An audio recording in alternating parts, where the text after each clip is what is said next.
well, I think, again, give our thanks to Jeremy for a really, really great presentation. So thank you.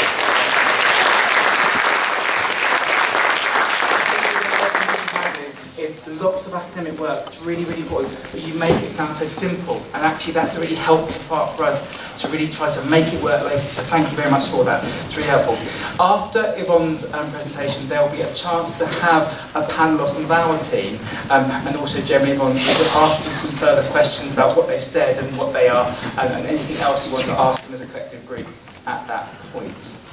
So, moving on now. I'd like to, just before we welcome Yvonne, just to give my general sense as to where I think we are as a commissioning system when it comes to the res. So, as you'll be aware, when I've taken on each of the CCGs and these sort of different dates and times over the last 12 months, I've done a few bits of looking at each of the organisations. And this is one of the metrics I've looked at.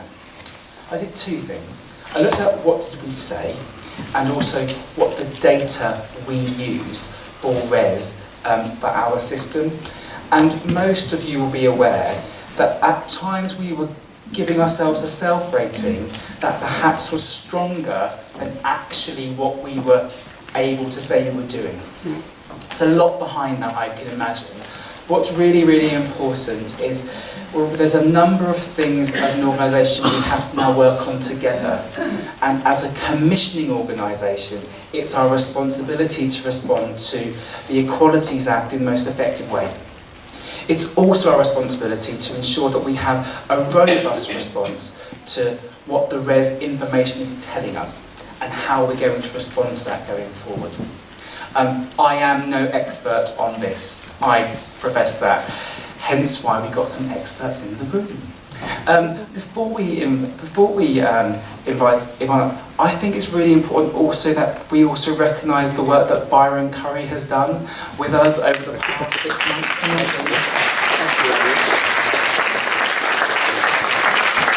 Remember that day when you first came in and I said, "Welcome to Sussex, Byron." And I started mentioning all the different parts of Sussex, and we were describing how we got around, and we were talking about the trains and the travel and all that stuff. I have learned in 6 months so much from Byron, so much, that I really didn't think I would learn so quickly. And he has made me challenge my thoughts in leading the organisation. He's made me challenge how I am describing how we're leading and managing the place with all of my direct team. So I think it's really, really important that we all embrace. We're going to hear a great presentation regarding the res now. Later we're going to be discussing disability. Later we're going to be discussing sexual orientation. We're on this journey now together, so let's really make sure that we engage in this process together. So, I've already given you my general jealousy of the Michelle Obama things. Let's not go there again. I'm still there, it's okay. It's not a problem. One day I'll get a magic slip, but it wasn't this week. Yvonne, thank you for being here. Yvonne Coghill is our National Director for Res Implementation, and is a nurse by background, has worked in the NHS for a few years, one or two. And really, Yvonne's here to really help us on our journey now for the res, and really, I'll hand you over to her.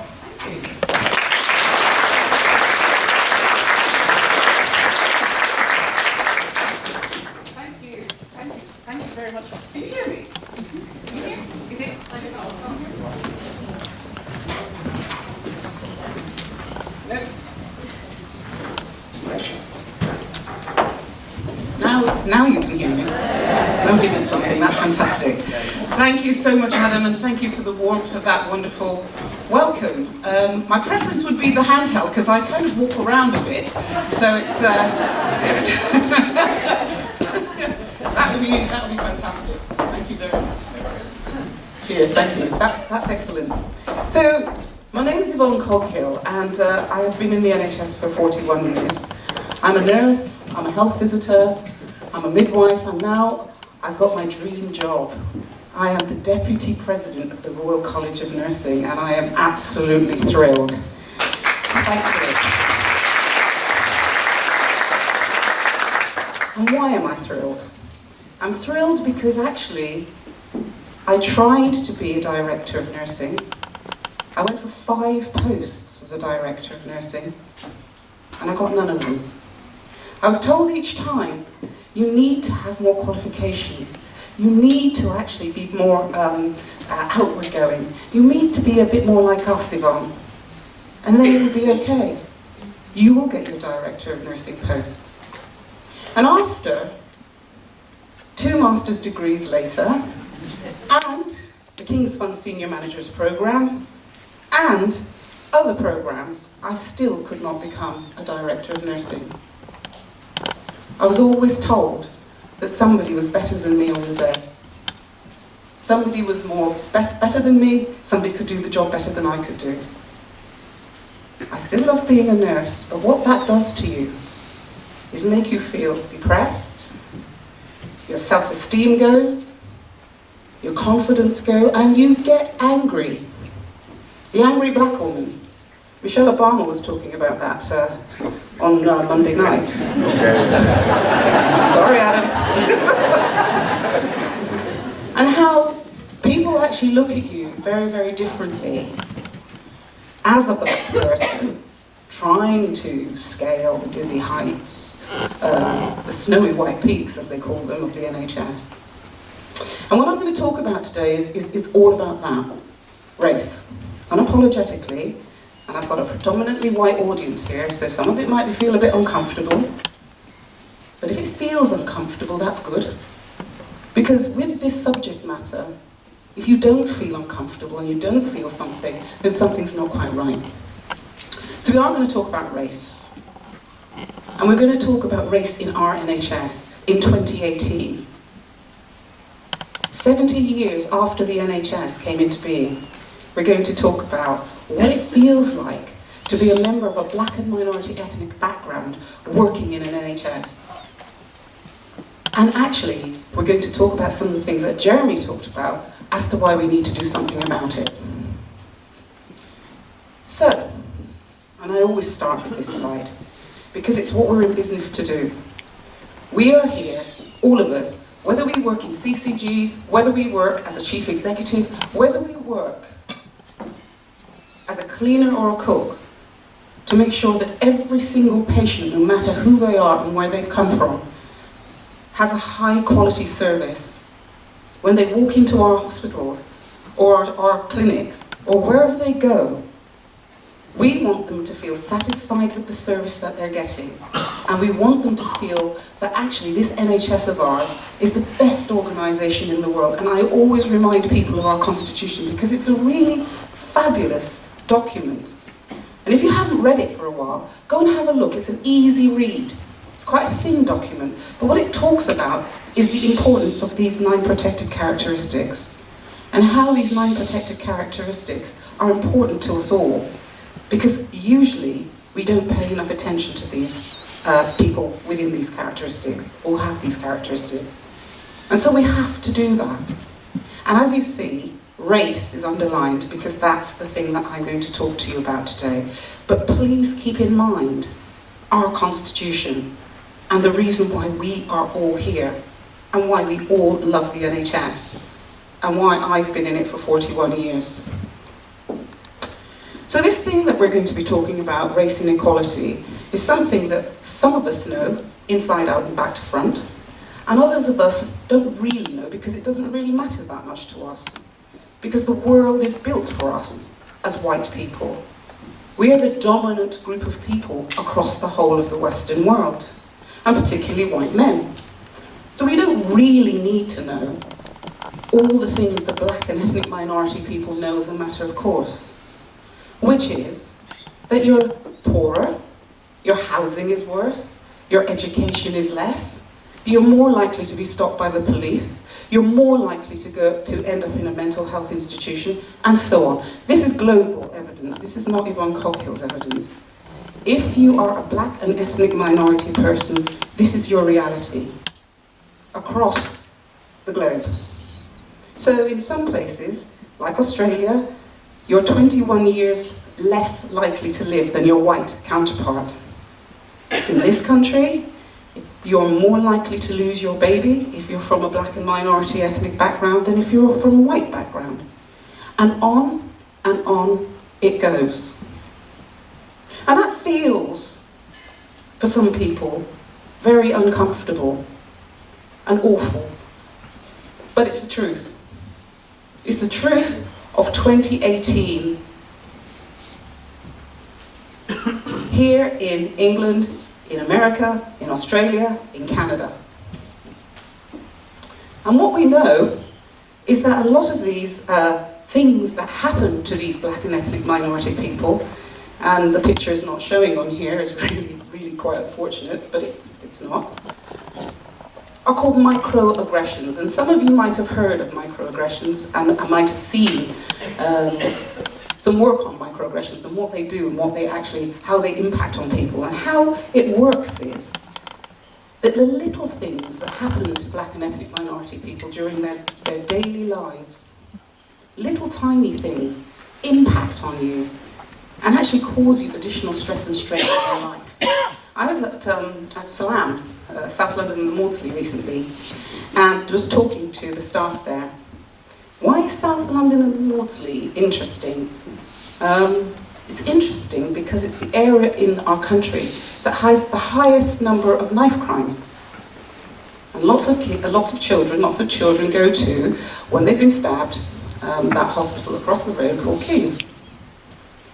But the staff working in that hospital, of which there are nearly 60% from black and ethnic minority backgrounds, have their children working in those communities, living in those communities and going to school in those communities. And when they come into work, they bring that worry and that stress with them. What's going on out there for our children? Is it going to be okay? Am I going to get the phone call? What's happening for them? And these are things that people who don't live in those communities and invariably are leading our organisations have no idea about. They have not got a clue that this is what their staff are having to deal with on a day-to-day basis. And not knowing that and not understanding that is not helpful in the thing that Jeremy was talking about in terms of engagement and understanding and empathising and listening with compassion to what's going on for your staff. So it's really important that we know this. Because this thing called biological weathering is very, very real. It wears you out. The thing that I described to you, when I was trying to become a director of nursing and not getting anywhere and feeling depressed and demoralised and angry, what it does is it actually impacts on you physiologically, making you sick, high blood pressure, diabetes, heart disease. And we have the evidence that shows that this is what happens as a consequence of continuously being exposed to these stressors. Always having to be better, having to go twice as far to go get half as far. And your parents tell you that all the time. You always have to go twice as far as your white counterparts to get half as far. And we know this. This is something black and ethnic minority people know. So when you see people like Michelle Obama, who've made it, you actually feel such joy, such delight. And I know that all my white colleagues and counterparts are saying, yes, this is fantastic and wonderful, and it's great that you saw her and she's a great woman. You cannot understand how that feels for black women. It is phenomenal to see somebody like that, like you, a role model that has made it. And the joy in the Royal Festival Hall, because there were so many black and ethnic minority people in there, was palpable. To see her and Chimamanda Ngozi Adichie, who some of you might have read but might not have, on the stage, two brilliant, wonderful, amazing black women, filled my heart with joy, because I don't get to see that every day. I'm not able to look up in my organisation and see anybody that looks like me. I'm not able to look across the whole of the NHS actually and see very, very many people who look like me. And what I have to do constantly is to actually put my armour on and behave in a way that people find acceptable. Because if I don't assimilate, if I'm not able to behave in a way, speak in a way, look a certain way in our NHS, what I know is I'm not going to get very far. And those are the facts. This stuff that happens to black and ethnic minority people happens to the staff that work in our NHS. And we, all of us, have a responsibility to do something about it. Because the thing that Jeremy said is very real. We have to engage with all of our staff, whether they're black, whether they're gay, whether they're disabled, to make sure we get the very best out of all of them. So it's really important that people understand this, because people kind of don't. They think we're doing this stuff around res because it's it's politically correct and it's the right thing to do. This is about making sure that we have healthy workforce, so that we have a workforce that can make sure that patients have a better experience. The consequences for people are clear, and we know what they are. The angry black woman, the rage, and all of that kind of thing that you hear quite a lot of the time. But these things that happen to people are as a consequence of the organisations that they're working in, of the systems they're working in, of the world that they're living in. And they're very real. And non-BME people have to understand that. And know that actually there's things that they can do to help mitigate some of this. And the first thing that they can do is to start to listen with compassion. Because for many years of my life I've been told, oh, get that chip off your shoulder, Yvonne. Slavery was a long time ago, it's not like that now. We have equality in our NHS. Really? Is that why so few black and ethnic minority people, after 70 years of being in the NHS, are chief executives?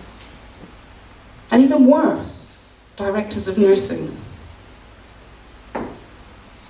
We have in our NHS 6 executive directors of nursing. Actually there's 8, but 2 of them are interim. And we have 650,000 nurses. So something's going on in our NHS that we are all responsible for, every single one of us in this room. And when you think about the talent that's being wasted, because she said this as well, Michelle Obama said this as well, there's so much talent out there that's languishing, not being pulled through, not being nurtured, not being developed, not being appreciated. And we're all guilty of enabling that situation. And what has to happen is that we need to have all of us put our shoulder to the wheel to make the changes that we need to make for our NHS. This slide speaks for itself. On one side of the slide it tells you exactly how many of us work in the NHS, and we're all proud to be here and doing that. It tells you how many doctors we have from black and ethnic minority backgrounds, how many nurses. And it also tells us how many senior leaders we have in our NHS. How many senior leaders are sitting in our arm's length bodies, making decisions for a population that's increasingly more diverse. And that diversity, regardless of Brexit, is not going to go away. This country is going to be diverse, whether we like it or not. That's where we are. And what we have, and you can see very clearly, and I don't even have to stress it or say it, is that something is not right here. Something has been going on in our system for a long time to actually stop people that look like me, that look like Byron, that look like Habib, from getting to the most senior levels in the NHS as a consequence of the colour of our skin. Jeremy talked about this. He talked about discrimination. And what I think is fascinating, when I start to talk about race, people always say to me, well, what about? What about gender, Yvonne? You know, women, they have a terrible time. What about, what about, what about? This slide puts that what about to bed. It shows you very clearly that ethnicity has consistently been the most commonly reported reason for discrimination. And look at the years. 2013 all the way through to 2017. This is not old data. And our staff are repeatedly saying they're feeling discriminated against. And the flat line shows how much we're doing about all of these things, really. We need to actually wake up and do something about it. I think this is a fantastic slide. Jeremy, where is he? It's down there. It's one of my favourite people in the whole world. He's very, very, very, very good at what he does. And without him and Michael, I don't think that I would be standing up here, because it was as a consequence of the 2009 report that they did, NHS Quality and Staff Engagement, that I first actually looked at it and thought, my God, the thing that I'm feeling is actually real. And some white professors are putting it out there. And this is what it said. The experience of BME staff is a good barometer of the climate and respect of care for all within NHS trusts. So how your BME staff feel is important. And people don't recognise that. The effects of BME staff specifically indicate the extent to which an organisation values its minority staff is a good barometer for how well patients are cared for. So to me, that's not soft and squidgy, because people think E&D is soft and squidgy, and race equality is something that we can push over there because we have to look at the 4-hour wait time or the 18-week wait. Really important stuff. And Robert Francis, interestingly enough, found this inadvertently when he was doing mid-staff's work. He wasn't looking for it, but what he found was black and ethnic minority staff were less likely to actually speak up. Why were they less likely to speak up? For fear of victimisation, because the sanctions for black and ethnic minority staff in our NHS are much worse than they are for white staff. And that's not right. And that's not fair, and that's not equitable. Black and ethnic minority staff, if they go through a disciplinary process, are in that process for so much longer than their white counterparts. And we know the stresses and strains that actually come down upon a person that's in that situation. So to actually be in that situation for longer than necessary is awful. This is important for patient care, because people that aren't cared for don't care. And somebody said to me, they came into the NHS for a career, black and ethnic minority person, for a career, but now they're doing a job, because there's nowhere to go with it. So I do my 9 to 5 and I'm out of there. I'm not interested in anything else. If you're not cared for, you don't care. And that's why the res has come into being. Not because there are all these hundreds and thousands of BME staff that want to become chief nurse, like I did. It's because the system woke up to the fact that, yes, it's the right thing to do. Yes, it's part of the Constitution. But actually, it saves lives, as Jeremy's pointed out. And it saves money. Two of the most important objectives in our NHS. It saves lives and it saves money by engaging with all your black and ethnic minority staff and making sure that they have the experiences that they deserve to have in the NHS. So this is the guy who decided that we were going to do the res and make sure that all of our senior leaders were aware that this thing called race inequality was important. And he came back from America 6 years ago now, where he had black and ethnic minority bosses, people who were, in fact, some of them were women. And he looked across an audience like this, very much like this actually, the King's Fund, in the middle of London, where we nearly have 50-50 black and ethnic minority populations, and saw very few people that looked different. Most of them were white middle-class men.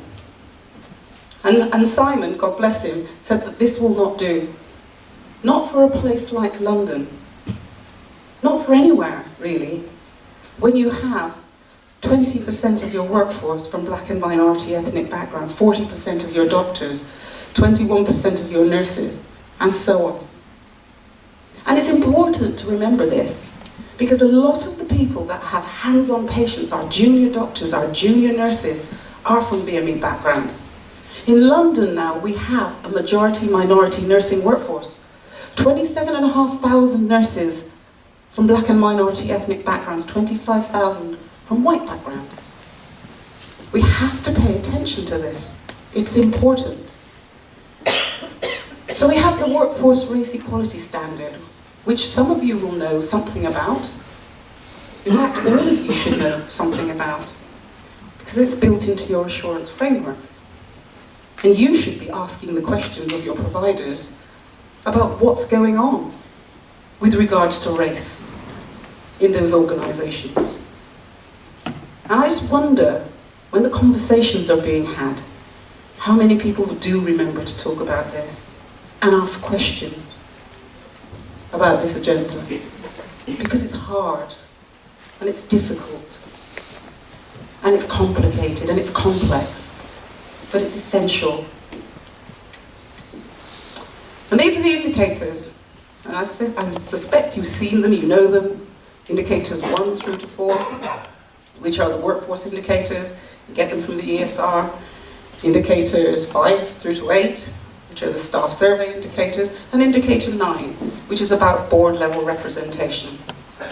And over the last 3 years, we've been able to measure the experiences of black and ethnic minority staff and white staff in our NHS. And it won't be any surprise to anybody in this room to know that black and ethnic minority staff have a much worse experience across the board in our NHS than our white staff.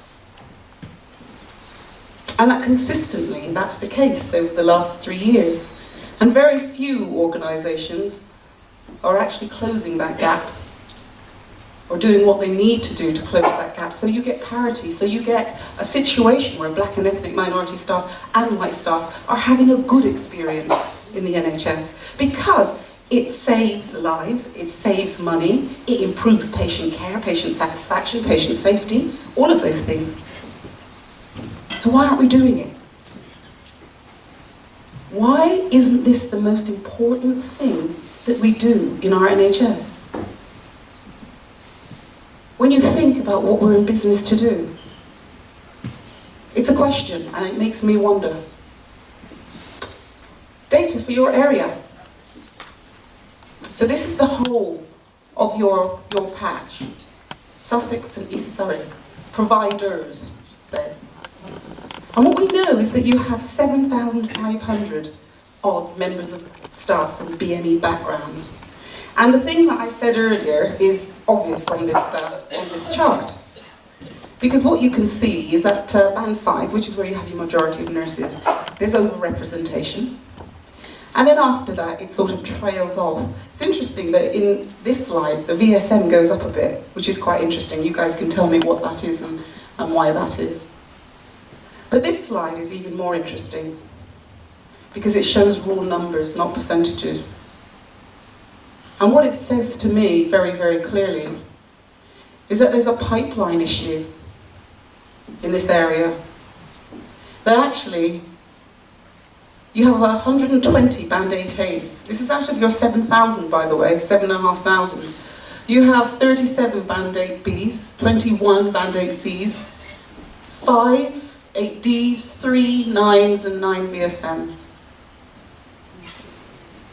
Out of 7,500 black and ethnic minority staff. There's a definite pipeline issue here. There's something that needs to happen. And all of us are responsible for making that something happen. Organisations across the patch. On the bottom, you've got the national average. And you can see very clearly what's going on in some of the organisations in your patch.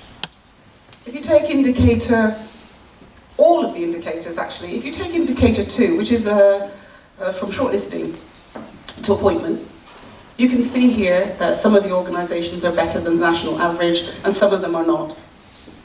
There's work to be done. Indicator 3. Some of the organisations here, I'd be asking some serious questions. Why am I, as a black and ethnic minority person, 5 times more likely to be disciplined in your organisation than in other organisations, when the national average is 1.37? By the way, this is in the public domain, so this isn't a me sort of outing anybody. You can actually get this data online very easily.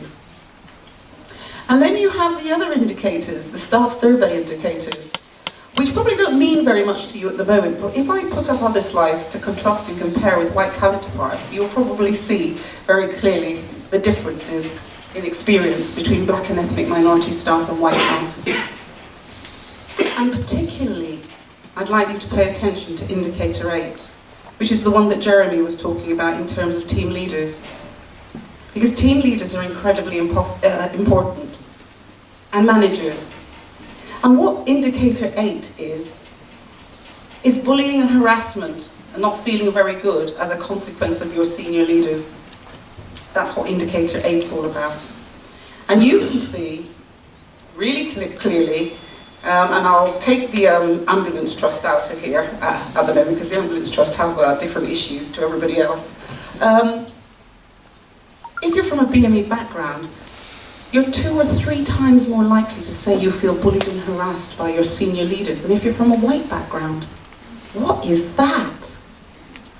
What is going on across all of the organisations in this patch? Something's not right. And we have to start asking the questions about what's going on. Numbers of senior leaders on boards. And you can see the head count for black and ethnic minority staff. And you can see the numbers of black and ethnic minority people sitting on boards in this patch. So there's work to be done. There's work to be done. And the key findings, which are quite sobering, are these. That actually, you have a lot of black and ethnic minority staff working in the organisations, your provider organisations. And interestingly, looking out across the faces here, there aren't so many working in the CCGs. But what we know is that there's underrepresentation across the board. We need to start building that pipeline. We need to look at what's going on with disciplinaries and do some work there. We need to be able to understand why it is that black and ethnic minority staff feel that they're having such a bad time compared to their white counterparts in these organisations. So all trusts have to do something about this. And all of you have a responsibility to ask the questions about this. Later on this afternoon, we're going to be doing a workshop where we're going to be drilling down into some of this data. But my colleague Owen, who does the data, actually, when he's talking, he actually says something which is really important. Behind all of these data, this data, are people.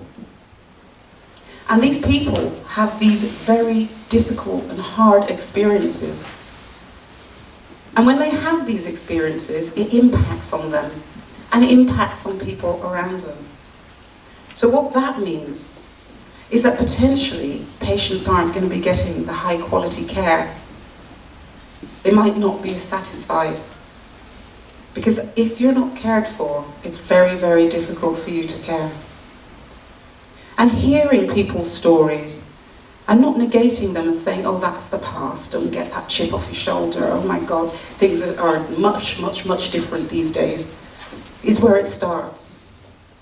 Listening to people with fascination, empathizing with their situation, trying to put yourself in their shoes, believing their experiences, because they are very real and they're very, very poignant.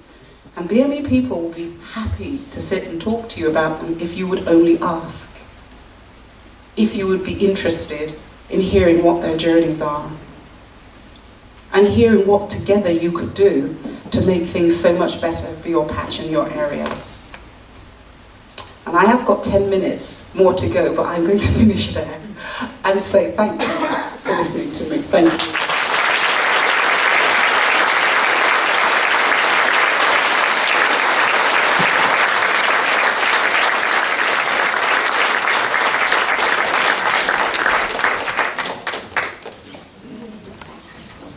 You can say here. Right, so there's a reflection point, I think, for us that I'd like to just take, really. So it would be easy. Byron, you've taught me the line, do the visual look around the room then, Adam. He said that to me quite frequently ever since he worked here. Was that fair? Yeah. And I stand here looking at you all. A lot of you look like me. That's reality. Let's not dodge that. That's a reality of this room. So let's also be brave for a second. Because we've gone through our data, haven't we? Yeah. And there are some days you would want to take the worst provider and that be our data.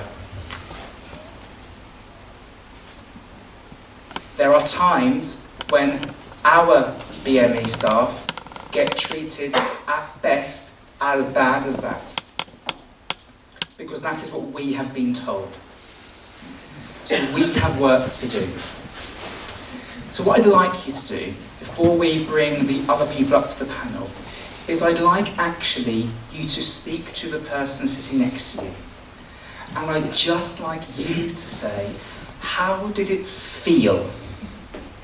How did it feel? Because it didn't feel too great for me sat there, to be honest with you, when I heard the data. I know the data, but I heard it. How did it feel to you as a leader in one of the organisations in this patch that is the experience of the people who have chosen to work above and beyond for our population? Take 5 minutes, have the conversation, also grab a loo break, then we'll get the panel together and we'll ask some questions going forward. But can you please take the 5 minutes to have that conversation first of all? Thank you.